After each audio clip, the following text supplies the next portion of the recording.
여러분, 우리는 부르심을 받았다 이러면 어떤 특별한 사람, 목사님이나 아니면 뭐 선교사님, 아니면 그래 장로님 정도는 그래 특별한 어떤 부르심을 받은 것 같은데, 나는 여러분 이렇게 생각할 수가 있습니다.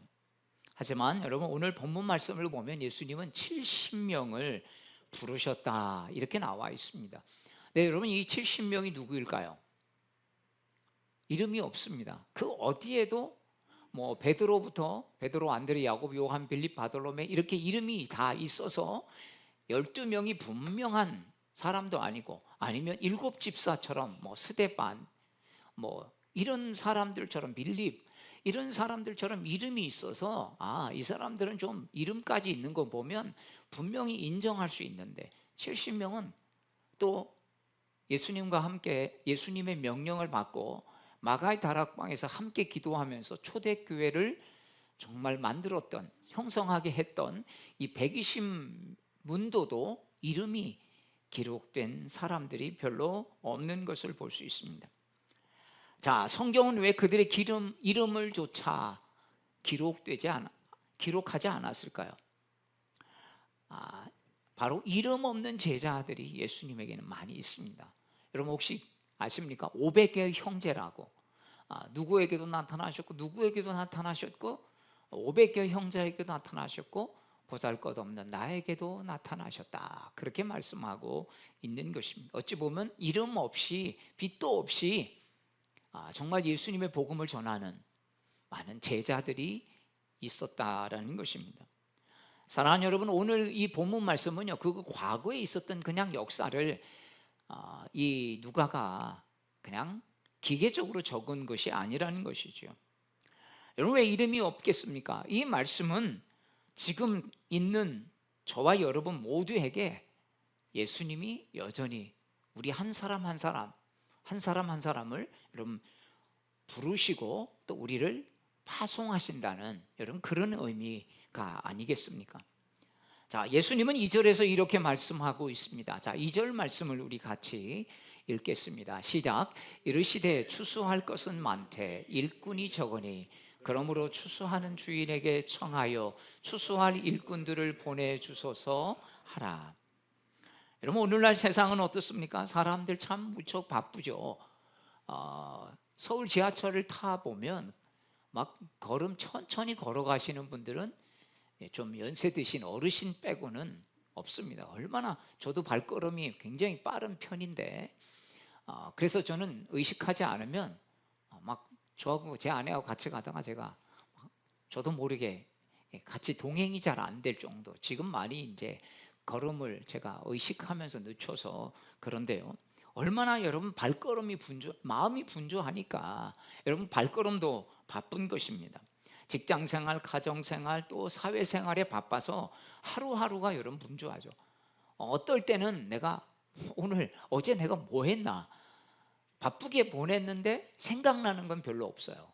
내가 진짜 뭐 했는지 모를 정도로 너무 정신없이 사는 그런 삶이 될 때도 있다는 것입니다. 기술은 발달했지만 그러니까 인간들이 더 외롭고 힘든 거 아니겠습니까?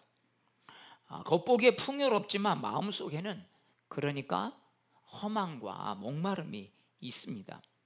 이런 세상에서 지금도 하나님의 나라를 기다리는 영혼들이 있다는 사실을 저는 오늘 이 말씀을 통해서 함께 여러분과 나누고자 합니다.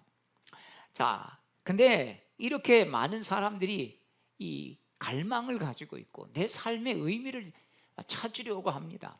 그냥 기계적으로 바쁘게 사는 여러분, 그 어느 순간에는 내가 진짜 뭐하고 사나, 여러분도 여러분 바쁠수록 그런 생각을 하죠. 내가 진짜 이렇게 바쁘게 사는데 내 삶에 무슨 의미가 있을까, 뭐하고 사나, 이런 생각들을 잠시 멈춰 서 있을 때는 하게 된다는 것입니다.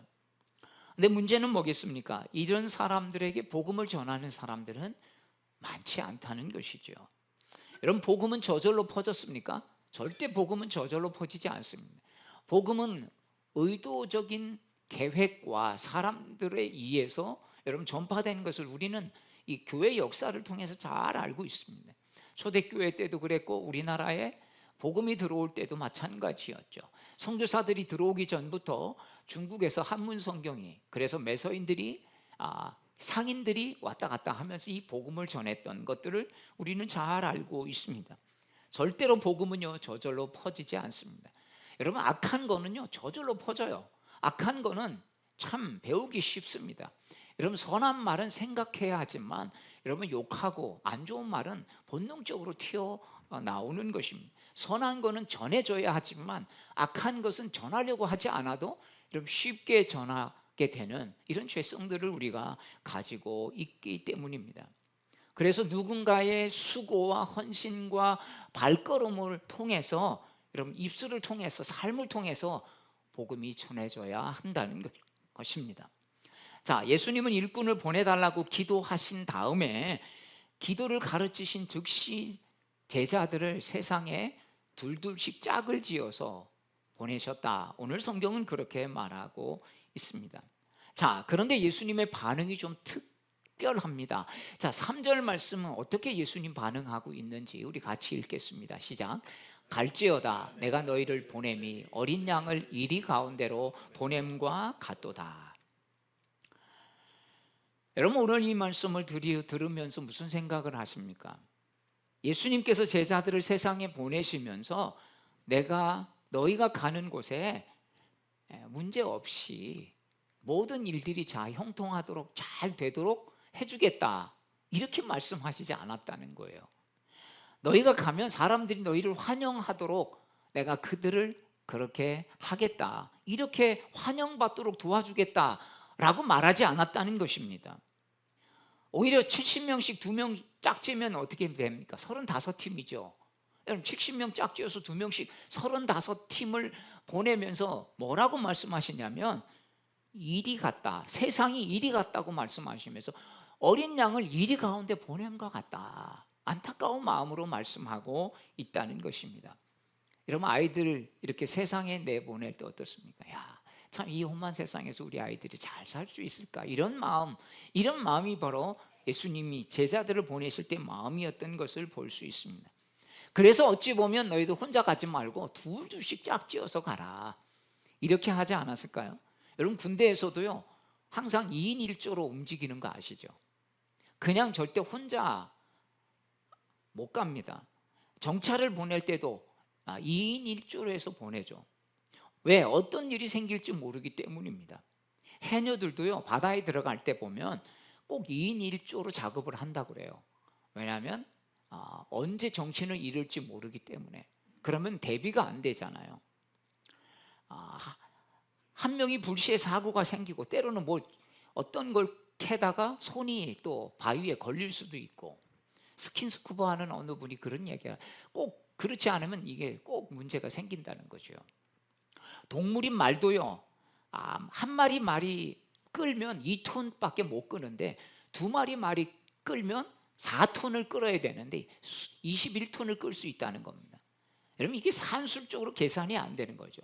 아니, 어떻게 말 한 마리가 끌면 2톤을 끌 수 있는데 말 2마리가 끄면 당연히 4톤이거나, 아니 아무리 많이 켜도 6톤, 7톤, 뭐 8톤, 근데 21톤을 끈다는 겁니다. 이게 바로 여러분, 같이 하면서 동물들도 힘이 나는 시너지 효과라는 거죠. 여러분, 우리가 교회 일도요 마찬가지예요. 무슨 일을 하든 같이 해야 되는 거예요. 같이 해야 돼. 그래서 교회는 한 사람이 할 수 있는 것도 5명, 10명이 같이 해야 거기서 힘이 나고, 또 신앙이 또 거기서 배우고, 또 더 주님과 가까워질 수 있는 것입니다. 정말 한 명이 해야 되고 2명이 해야 되는 걸 혼자 하다 보면 지쳐서 오히려 더 화가 나고 마음이 메마를 수 있습니다. 그러면서 무슨 생각합니까? 나 다음부터 절대 안 해. 왜 나만 해야 돼? 여러분, 이런 마음이 들기 때문입니다. 그래서 교회는 어떤 작은 일도요 여러분 같이 해야 하는 것이에요. 같이 하면서 서로 격려하는 것입니다. 여러분, 이래야만 신앙이 성장하는 거죠. 정말 힘든 일을 혼자 다 감당하는 게 좋은 일이 아니라는 거예요. 그건 꼭 문제가 있는 것입니다. 예수님께서도 먼저 이런 길을 가셨어요. 제자들과 함께 복음을 전하셨죠. 예수님 혼자 뭐 능력이 있으시니까 예수님 혼자 가셨어도 얼마든지 할 수 있습니다. 제자들이 오히려 걸리적거릴 때도 있죠. 꼭 엉뚱한 소리나 하고 그러니까. 또 기도하러 가실 때도 베드로, 야고보, 요한 3명을 데리고 가셨어요. 근데 제자들은 기도 안 하고 졸고 앉아 있었어요. 아이고, 나까지 기도 못하게 만드는구나. 그걸 알면서도 제자들 데리고 같이 가셨던 것을 볼 수 있습니다.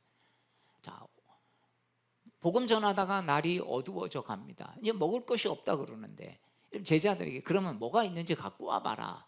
그랬더니 어떻습니까?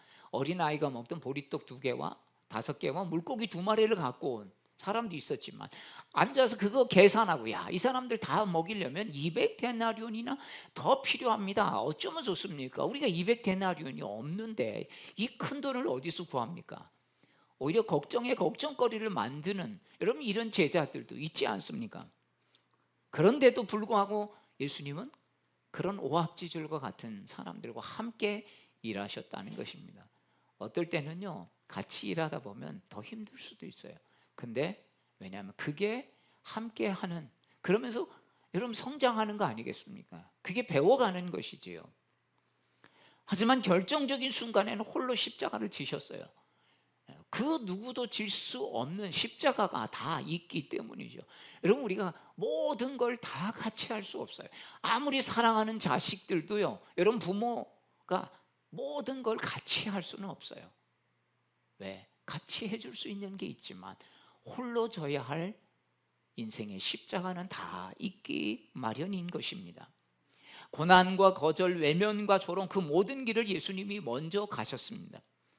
그래서 예수님은 단지 먼저 가라 이렇게만 말씀하시지 않았다는 거예요. 먼저 내가 그 길을 가봤어. 그러니 두려워하지 마. 그러면서 2명씩 짝을 지어 보내신다는 거예요. 야, 정말 너희들을 보낼 때 어린 양을 이리로 보낸 것 같지만, 그렇지만 분명히 여기에는 뜻이 있고 여기 두려워하지 마. 이렇게 말씀하시는 것입니다. 저는 이 말씀을 보면서 참 예수님의 마음이 느껴졌습니다. 여러분 주일 예배 때 나가면서 악수하잖아요. 그러면 이제 꼭 오늘은 무슨 말씀을 전할까? 예, 승리하세요. 한 주간 강건하세요. 이런 인사들을 하죠.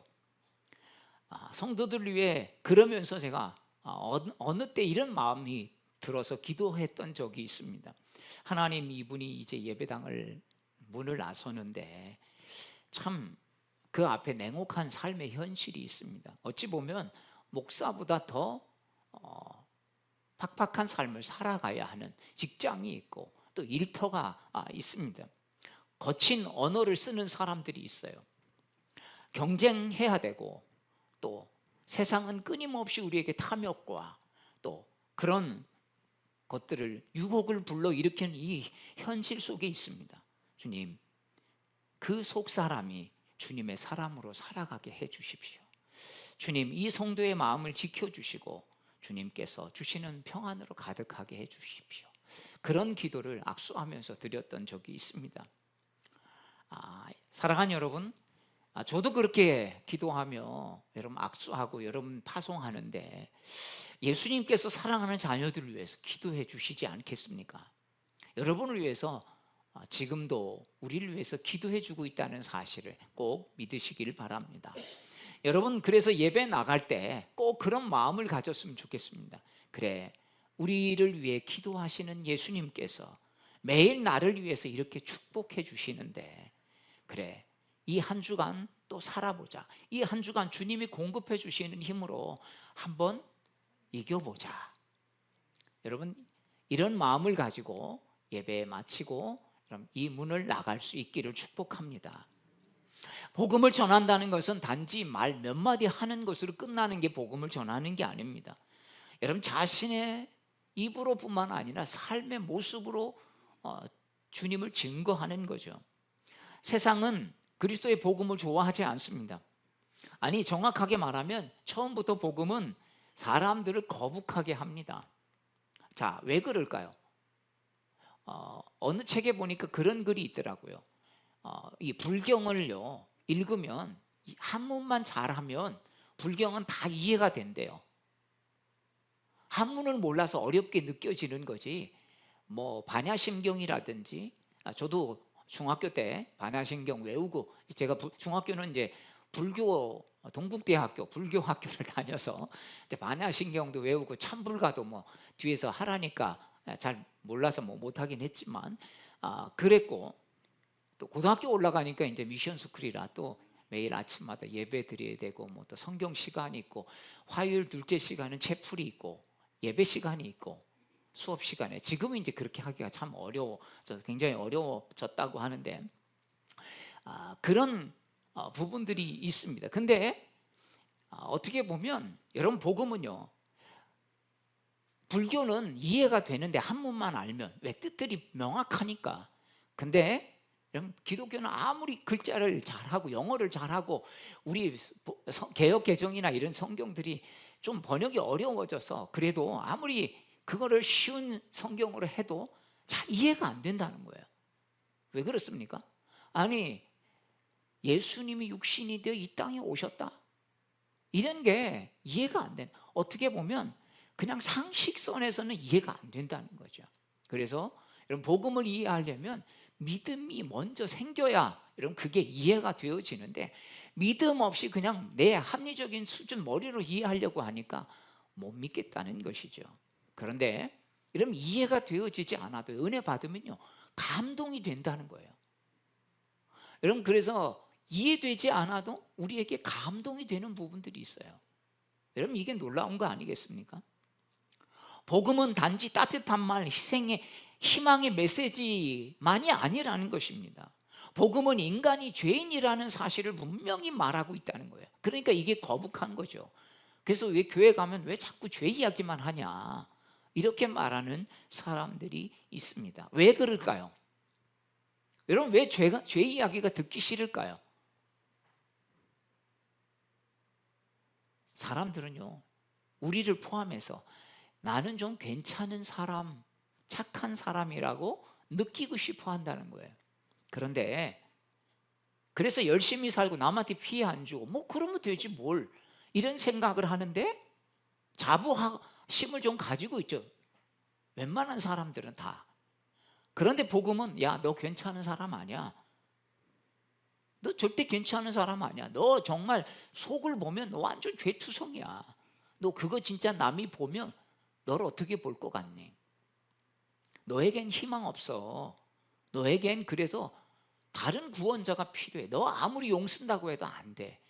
여러분, 복음이 말해주는 건 이거라는 거죠. 그러니까 사람들이 거북하게 느껴지고 이 복음이 무례하게 말하는 것처럼 들린다는 것이에요. 자존심 상하기 때문이죠. 또 복음은 말하죠. 너의 삶은 너 것이 아니야. 내 인생은 나의 것. 뭐 이런 노래도 있지 않습니까? 근데 너의 삶은 너 것이 아니야. 너가 하나님의 뜻대로 살아야지. 너 마음대로 사는 게 망하는 거야. 복음은 반대로 가르쳐 주고 있는 것입니다. 그러니까 사람들에게 자유를 빼앗는 것처럼 느끼잖아요. 자꾸 뭔가를 억압하는 것처럼 느끼게 하잖아요. 세상은 하고 싶은 것 마음껏 하는 걸 능력이라고 말합니다. 그런데 복음은 정반대로 말해요. 너 뜻대로 사는 게 죄고 주님 뜻 안에서 살아가는 게 그게 좋은 거야. 그게 진짜 하나님께서 원하시는 거야.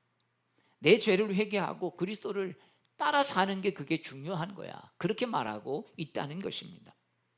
여러분, 이런 메시지를 받는 사람들은 마음의 부담감을 느끼죠. 불편한 진실은요, 언제나 듣기 싫은 겁니다. 여러분, 우리도 그렇지 않아요? 불편한 진실을 듣기 좋아하기보다 그냥 듣기 좋은 말 듣기 원하는 거죠. 칭찬받기 원하는 거죠. 누가 나의 고쳐야 될 점들을 꼭꼭 꼬집어서 이야기하면 어떻습니까? 맞는 말인데 듣기 싫어요. 맞는 말인데 계속 그게 기분 나쁘게 합니다. 그래서 계속 그렇게 만약에 누가 말한다면 어떻겠습니까? 뭐 어쩌라고. 여러분, 우리 태도가 그렇게 반응할 수밖에 없어요. 내가 몰라서 못하는 게 아니야. 근데 안 고쳐지는 건 어떡해? 이렇게 인정하는 사람도 있고 인정하고 싶지 않은 사람도 있는 거죠. 나는 그래도 괜찮은 사람인데, 난 누구한테 해를 끼친 적이 없는데 나만큼만 살라고 그래. 이런 자부심들을 현대인들이 꽤 가지고 있는 사람들이 많다는 겁니다. 그런데 여러분, 자꾸 복음은 죄인이라고 하니까, 회개해야 된다고 하니까, 행동하지도 않았는데 속에 있는 생각만 갖고도 그건 죄라고 하니까 듣기가 싫은 거예요. 우리도 때로는 은혜 없을 때는 어떻습니까? 말씀이 거북한 거죠. 여러분, 설교가 은혜가 되는 게 아니라 설교가 부담이 되는 거예요. 여러분, 그렇지 않습니까? 우리도 그럴 때가 있지 않습니까? 여러분, 복음은 처음에는 날카로운 칼 같고 우리의 영혼을 찌르는 말처럼 들리지만, 복음은 우리 영혼을 수술하고 치유하는 말씀인 줄로 믿습니다. 여러분, 병원 가면 우리 나이 드신 집사님, 권사님들이 그럴 때가 있었어요. 목사님, 병원 가면 더 아파요. 더 고치러 갔다가, 그러니까 어떤 분은 또 그래요. 그러니까 이 병원 못 믿겠대. 또 다른 병원 가. 그래서 또 약은 잔뜩 받아오는데 또 가서 또 다른 병원, 또 왜 하루 이틀 먹고 더 아프다는 거예요. 근데 여러분, 어떻습니까? 병원 가면요, 처음엔 더 아파요. 왜? 뭐 때문에? 치료하는 과정에 들어가니까 아픈 거예요. 근데 그걸 모르고 병원 가니까 더 아프더라. 저 사람 저 완전 돌팔이야. 계속 병원 쇼핑하러 다니는 거죠. 이제 그렇게 하면 보험료 왕창 올라간다고 이제 건강보험공단에서 또 그런 분들이 많나 봅니다. 여러분, 그렇습니다. 처음에는 힘들지만 병원 가면 더 아파요. 왜? 치료하니까.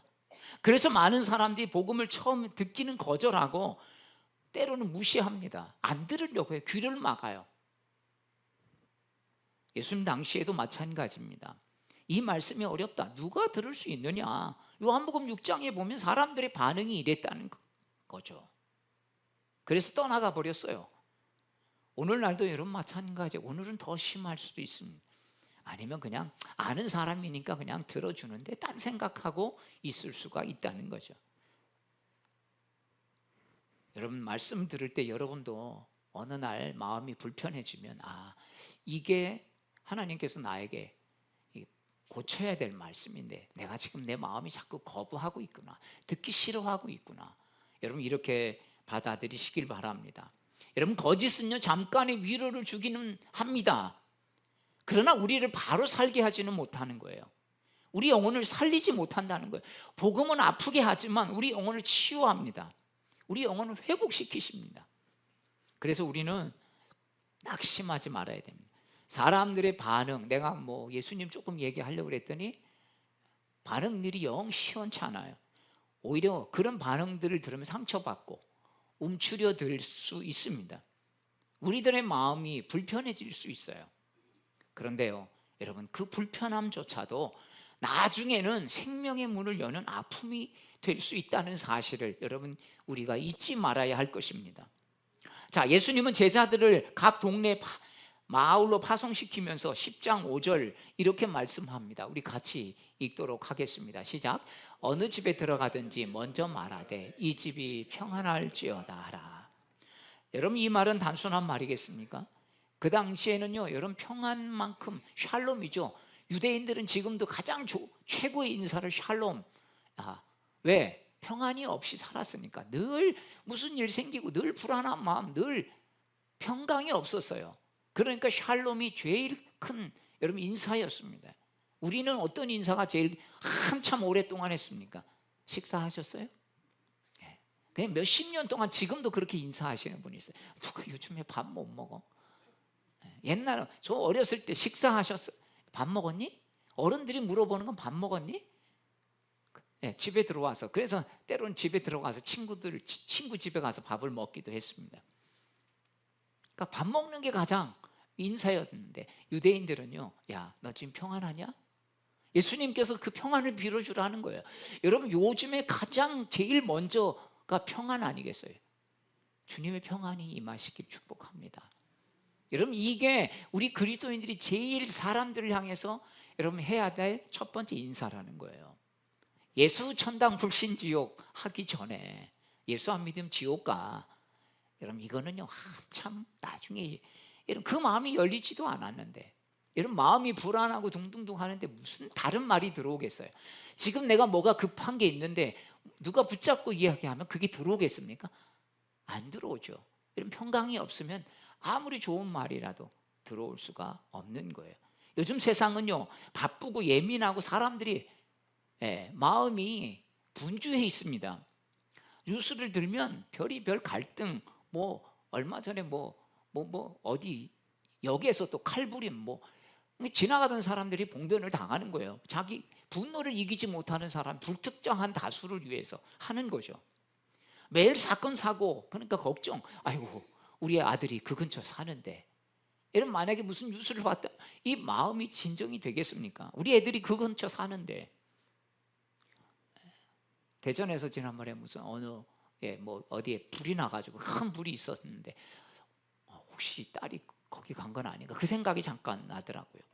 여러분, 다 그런 걱정 불안으로 인해서 밤잠을 설치곤 합니다. 여러분, 현대인들이요, 겉으로는 멀쩡해 보여도 다들 마음속에는 뭔가 평강이 없어요. 불안이라고 하는 것들을 다 가지고 있다라는 것입니다. 왜? 이유는 다 다르죠. 어떤 사람은 질병 때문에, 어떤 사람은 자녀 문제 때문에, 어떤 사람은 물질 문제 때문에, 다양한 문제로 인해서 어떻게 될지 참 마음에 안정감이 없어요.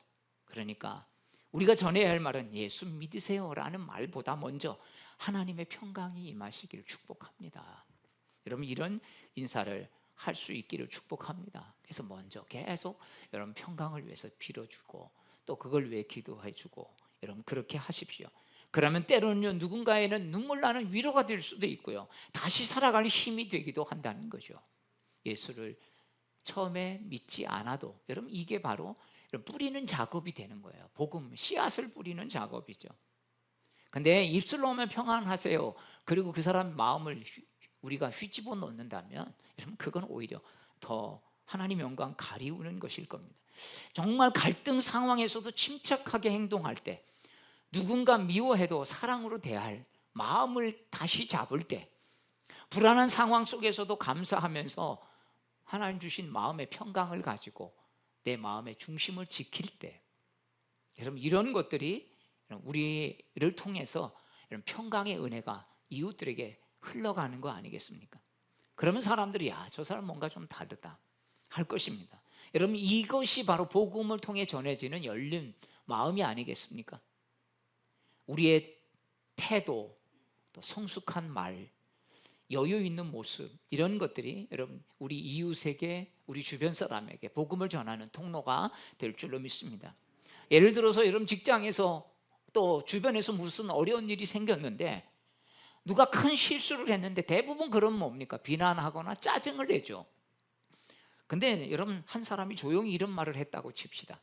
괜찮아요, 누구나 다 실수를 하죠. 자, 우리 함께 해결해 봅시다. 여러분 이런다면, 여러분 그 한 사람이 저 사람이 크리스찬인데, 저 사람이 예수 믿는 사람인데 뭔가 분명히 다르구나. 여러분, 어떤 일에는요 다양한 반응과 태도가 있기 마련이에요. 그럴 때 우리 그리스도인들은 가정에서도 어떤 곳에서도 문제가 생길 때 여러분 그렇게 반응할 수 있기를 축복합니다. 근데 이거는 금방 우리가 되진 않아요. 그래서 계속 우리가 주님 말씀 묵상하고 동행하지 않으면 여러분 이 실수에 대한 반응은 참 누구나 여러분 똑같이 비난으로 갈 수밖에 없다는 거예요. 그런데 주님의 마음을 가지고, 그래, 누구나 다 실수할 수 있어, 저 실수한 사람이 내가 될 수도 있어 라는 마음을 가지고 있다면 우리가 이웃을 향한 마음이 더 관대해질 것입니다. 여러분, 복음을 전하는 일은 마이크 외치고 예수천당 불신지옥, 여러분 이런 것만이 아닙니다. 오늘 우리의 평범한 하루, 또 말 한마디, 또 얼굴, 또 태도, 이런 것들이 여러분 그리스도의 향기가 되어질 수 있지 않겠습니까? 자, 예수님은 제자들을 파송하시면서 현실적인 경고도 하셨습니다. 자, 10장 10절 11절 말씀 우리 같이 읽겠습니다. 어느 동네에 들어가든지 너희를 영접하지 아니하거든 그 거리로 나와서 말하되 너희 동네에서 우리 발에 묻은 먼지도 너희에게 떨어버리노라. 그러나 하나님의 나라가 가까이 온 줄 알라 하라. 자, 여러분 복음을 전했는데 냉소적인 반응을 받고 비웃음과 조롱을 당할 때가 있습니다. 전 이런 사람 봤어요. 아이, 내 진짜 더러워서 뭐 놔주라고 하는 거야? 여러분, 이런 사람이 있어요. 잘 나가다가 자기가를, 그러니까 마치 자기가 거절당한 느낌을 받았나 봐요. 그러니까 그렇게 반응하니까 저건 아닌데. 그럴 때 어떻게 하라는 것입니까? 논쟁 그냥 나오라는 거예요. 내가 복음을 전했으면 그냥 나오라는 거예요. 근데 우리는 복음 전할 때 때론 논쟁을 하기도 합니다. 여러분, 복음 전하는 것은 누구 논리가 맞는지 대결이 아니에요. 복음 전하다가 상대 감정을 상하게 하면 오히려 복음 전하지 않음만 못합니다. 오히려 더 마음이 더 굳게 닫혀버려요. 복음을 전했는데 저 사람이 자꾸 논쟁으로 간다. 그러면 어떻게 했습니까? 자꾸 뭔가 그거를 따지고 싸우려고 달려든다. 여러분, 그거는 중심을 잊어버린 거예요. 내가 지금 복음을 전하려고 하지 저 사람하고 논쟁하면서 싸우자는 건 분명히 하나님 뜻이 아니야. 그렇게 생각이 든다면 물론 우리가 복음에 대해서 좀 자세하게 설명할 필요는 있습니다. 왜냐하면 그 영혼이 주님을 받아들이지 못하는 안타까움 때문에 하는 거지, 그 사람과 논쟁하면서 누가 맞느냐 싸우려고 하는 게 아니라는 거죠. 우리가 이걸 놓치면 결국 논쟁이 싸움이 됩니다. 저도 한번 그런 적이 있다고 말씀을 드렸죠. 버스 맨 뒤에 앉았는데 갑자기 말을 시키는 바람에 하다가 논쟁이 됐던 적이 있습니다. 여러분, 받아들이지 못하면 조용히 물러서 나가서 기도하면 되는 거죠. 그 앞에서 막 기도하면서 사탄아 물러가라, 이것도 정말 좋은 태도가 아닌 것입니다. 초대교회 어거스틴은 이렇게 말했습니다. 복음을 거절하는 사람에게 실망하지 마라. 거절당하는 이는 당신 너가 아니라 주님이시다. 그렇습니다. 거절은 우리가 거절당한 게 아니죠. 근데 우리는 우리가 거절당한 것처럼 느낄 때 우리는 복음을 또 전하기 어려워지는 거예요. 우리 하나님을 거절한 거지 나를 거절하는 게 아니에요. 내가 못나서가 아니구나, 내가 말을 잘못해서가 아니구나, 원래 복음은 이렇게 거절당하기 쉽구나, 사람들이 마음을 부대끼게 하는구나, 저 사람은 하나님께 마음을 아직 열지 못했구나. 여러분, 그렇게 생각하시기를 바랍니다. 그러면 우리는 거절 앞에서도 상처를 받지 않습니다.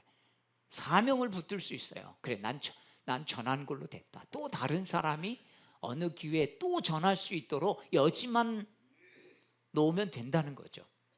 근데 우리가 그 여지까지 닿게 만들면 내 진짜 참 더러워서 이렇게 나오면 여러분, 다른 사람이 또 전할 수 있는 여지를 없애버리는 거예요. 여러분, 한 방에 나무가 잘라집니까? 그냥 딱 한 번 쳐놓으면 다른 사람이 또 그래, 또 복음을 전하면서 마음이 조금씩 열리도록 나는 오늘 내 사명 감당한 거야. 오늘은 마음 닫았지만 언젠간 말씀이 마음속에 남아 열매를 맺을 줄로 믿습니다. 여러분, 그 믿음으로 전하는 거예요. 여러분, 실제로 이런 경우 저 진짜 많이 봤어요. 그럼요, 나가야죠. 교회 나가는 거 안 좋은 게 있는감요, 이러잖아요. 근데 30년째 계속 그 말만 반복하셔요. 고개 끄덕이시는 분이 계셔요. 근데 오히려 어떤 사람은 전도 받은 날 막 욕을 퍼붓고 몇 년 후에 삶의 위기를 겪어서 예전에 들은 복음이 생각나서 교회 나와 복음을 믿기로 앞에 앉아있는 이런 그런 분이 있었다니까요. 반응이 금방 좋다고 금방 전도되지 않습니다. 그래서 30년 40년 이런 사람들이 있어요. 성격이죠. 근데 막 불같이 했다가도 나중에 그런 사람들이 더 예수를 잘 믿을 수가 있다는 거예요. 그래서 우리는 그저 씨를 뿌리는 자라는 사실을 잊지 말아야 합니다. 결과는 다 하나님께 맡기는 거예요. 거절의 마음을 닫히면 여러분 또 못합니다. 예수님께서도 거절당하셨잖아요. 여러분, 이런 기회, 이렇게 영화 같은 거 이렇게 있으면 교회는 잘 안 와도 극장으로 가자 그러면 오니까 이런 기회를 또 여러분 이용하시길 바랍니다.